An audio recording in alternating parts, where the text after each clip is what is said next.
Scalability and scalability analysis can yield some very interesting insights. So we got to see a couple of examples in class where, just blindly scaling is not necessarily going to work in terms of your resources. You have to examine, with care, how does weak scaling look? How does strong scaling look? And what's going to be the best choice in terms of compute, in terms of the resources you're putting towards a particular data set, a particular problem?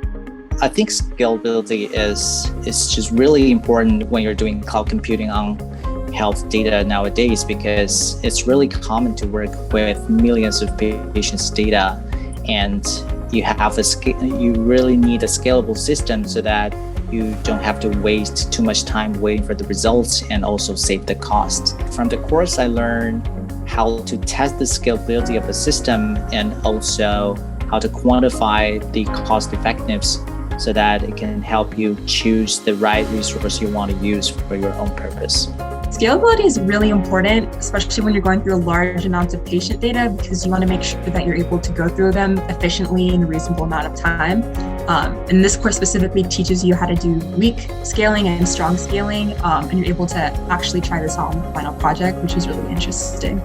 The kinds of data sets that get generated in medicine are usually quite large, on the scale of terabytes or petabytes of data. And so being able to have the technical skill set to build infrastructure around these extremely large genomics data sets,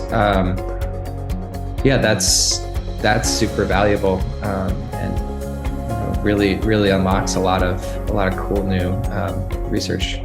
I learned a lot about how just key scalability is to rolling out any kind of research project in the cloud computing space. And I learned a lot too about how cloud computing can make this type of research more scalable. You can do analytics on a series of, say, 100, 200 full genomes in a way that you couldn't before cloud computing, which is amazing. These types of data are distinct from others that are often seen in computing. These are very personal types of data that have to do with individuals' health. So we learn a great deal about how to comply with regulations like HIPAA by using some of these newer secure cloud platforms and thinking critically about how to respectfully and responsibly deal with this data and make sure that it's being used in a way that's responsible and appropriate.